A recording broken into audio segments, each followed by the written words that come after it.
தரிசனம் ஆலய தரிசனம்.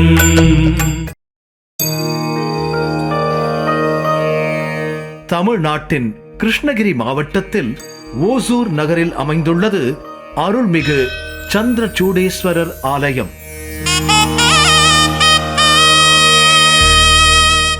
இது ஒரு பழமையான கோவிலாகும். இந்த கோவில் ஓசூரின் கிழக்கே உள்ள மலை உச்சியில் உள்ளது. ரிஷபாச்சலம், சம்பகாத்ரி, பிபதாராத்திரி, கௌதேய பர்வதம் என்று இந்த கோவிலுக்கு புராண பெயர்கள் அமைந்திருக்கின்றன.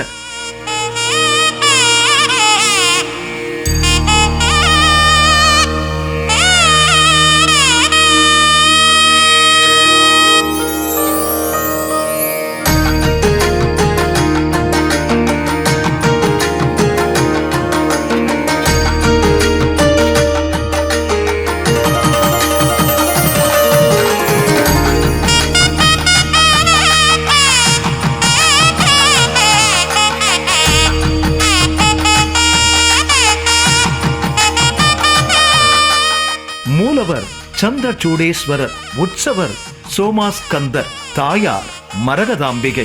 உற்சவர் தாயார் மனோன்மணி. தல விருட்சம் செண்பகம், தீர்த்தம் மரகத சரோவரம், பச்சை குளம், ஆகமம் காமிகமம். இந்த கோவிலின் கட்டடக்கலை வடிவமைப்பு கங்கர் கால வரலாறு என்று கூறப்படுகிறது.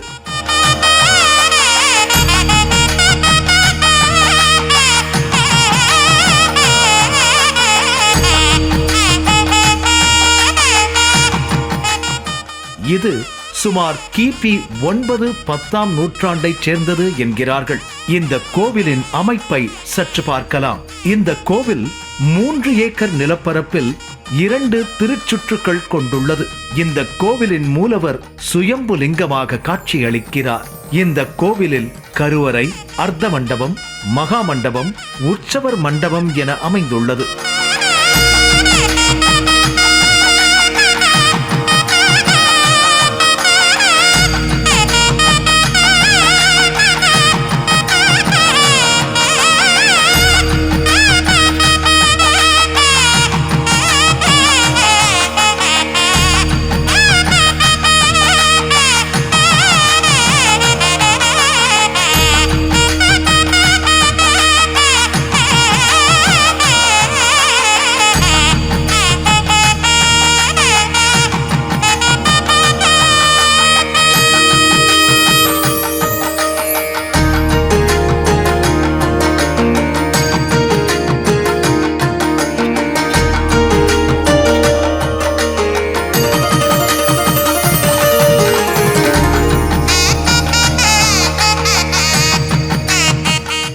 மேலும் மரகதாம்பிகைக்கு ஒரு சிறு சன்னதி, வள்ளி சண்முகர் தெய்வானை, ராஜகணபதி, சப்தமாதர் ஆகிய தெய்வங்களுக்கு தனித்தனியே சிறு சிறு சன்னதிகள் அமைந்துள்ளன.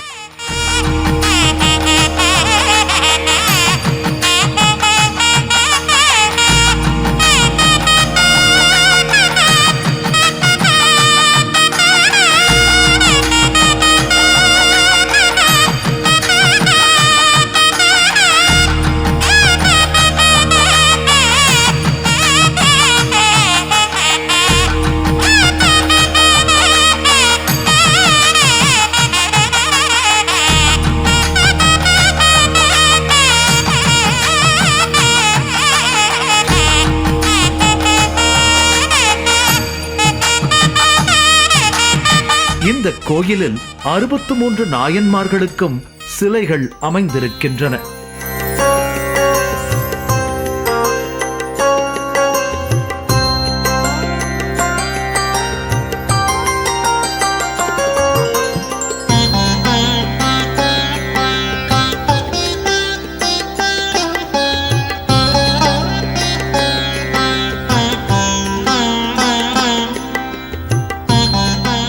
இந்த கோவிலின் தல வரலாறு என்ன கூறுகிறது என்று பார்க்கலாம். முன்னொரு காலத்தில் தர்மதேவன் தென்பெண்ணை ஆற்றங்கரையில் சிவனை நோக்கி கடுந்தவம் புரிந்தார். அவரின் தவத்தை மெச்சிய சிவன் அவருக்கு காட்சி தந்தார்.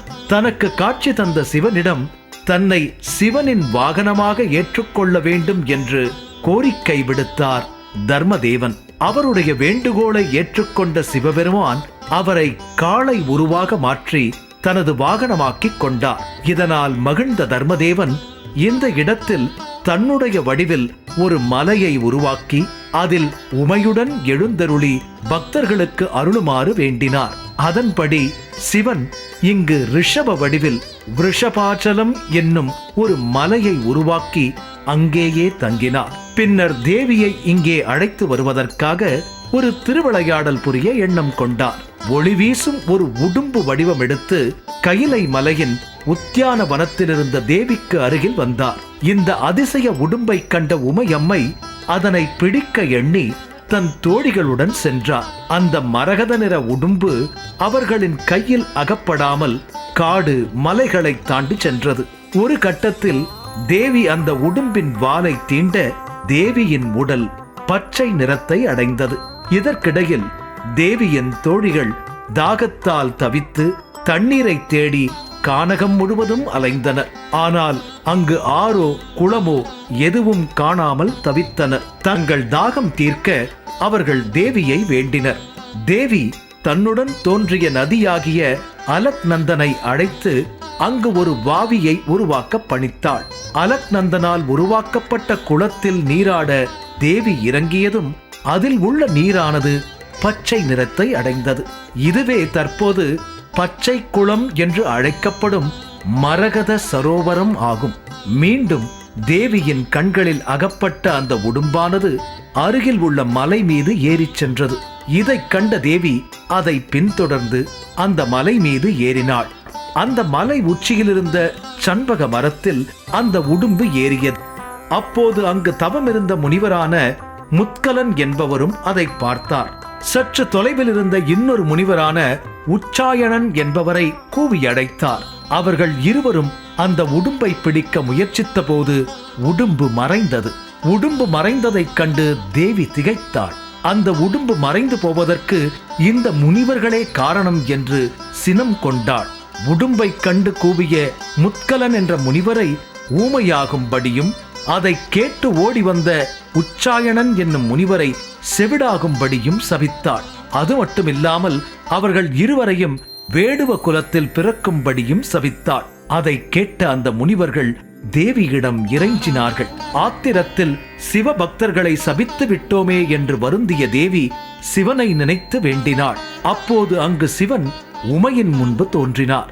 இதையடுத்து முனிவர்களும் தேவியும் சிவனை வணங்கி வேண்டினர். அதைத் தொடர்ந்து தான் தர்மதேவனுக்கு அளித்த வாக்கின்படி இங்கு சில காலம் தங்குவதற்காகவே உடும்பு வடிவில் இங்கு வந்ததாக சிவன் கூறினார். முனிவர்கள் அவரிடம் சாப விமோச்சனம் அளிக்குமாறு வேண்டினர்.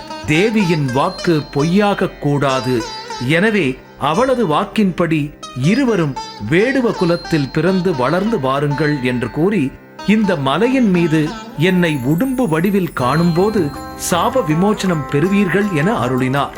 இதன் பிறகு அம்மையின் சாபத்தின்படி அந்த இரண்டு முனிவர்களும் ஒரு வேடுவனுக்கு ஊமை மற்றும் செவிடன் என இரட்டையர்களாக பிறந்து வளர்ந்து இந்த மலை மீது உடும்பு வடிவில் உள்ள சிவனைக் கண்டு சாப விமோச்சனம் பெற்றனர் என்கிறது தல புராணம்.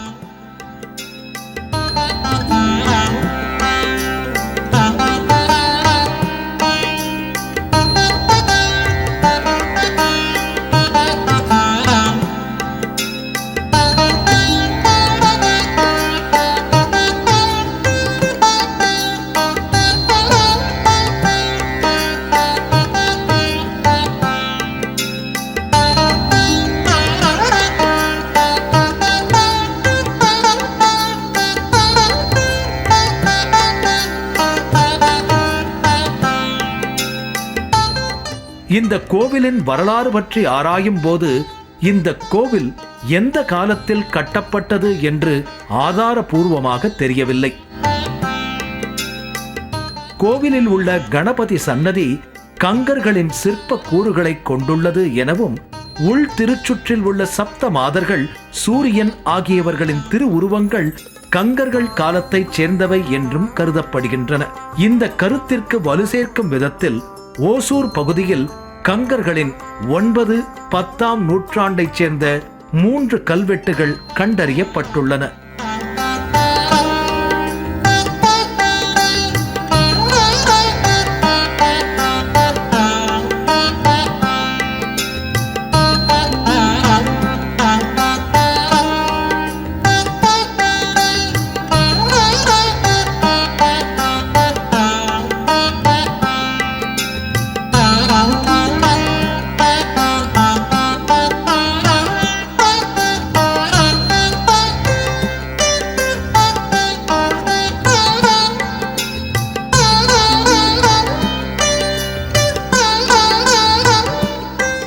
சங்ககால கல்வெட்டுகளும் கோவிலில் உள்ளன.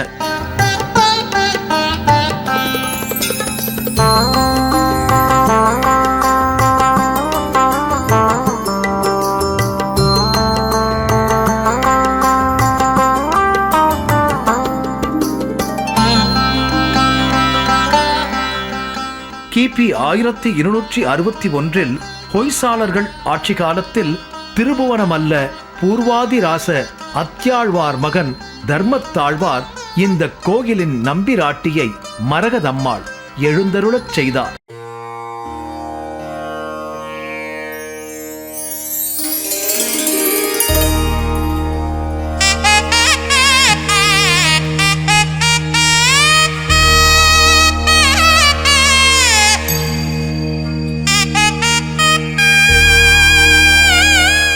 சோழர்களின் ஆட்சி காலமான கிபி 11-12 நூற்றாண்டுகளில் இந்த தலத்தில் அமைந்த இறைவன் செவிட நாயனார், உடையார் செவிட நாயனார், செவிடை ஆண்டார் என்னும் பெயர்களில் அழைக்கப்பட்டார்.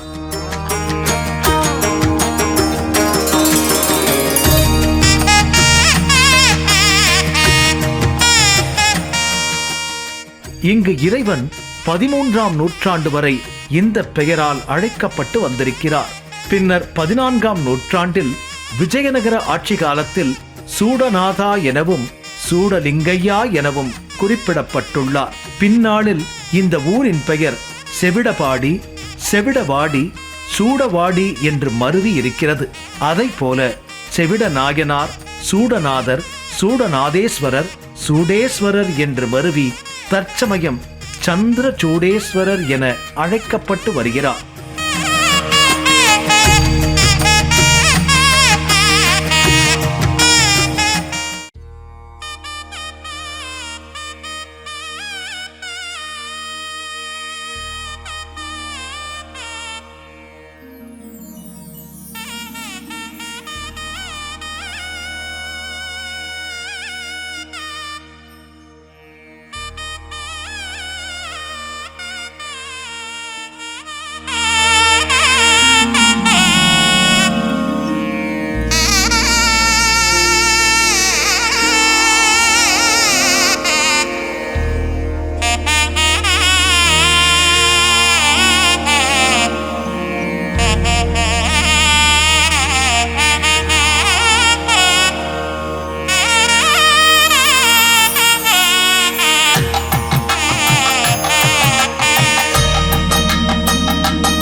இந்த மாவட்டத்தில் தங்கத்தேர் அமைந்த ஒரே கோவில் இது ஒன்றே ஆகும்.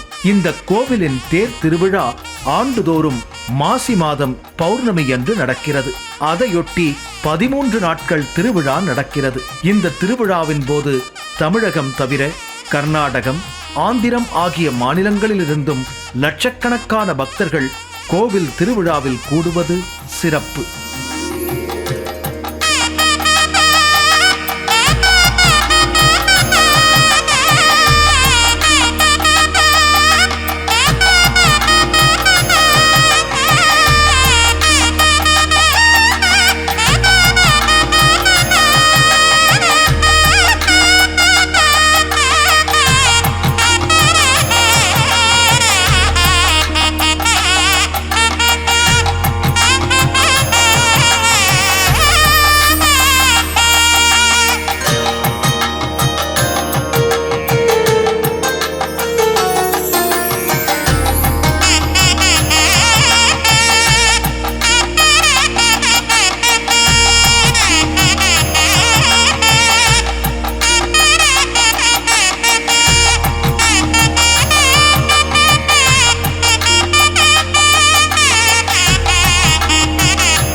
அன்னதானம்.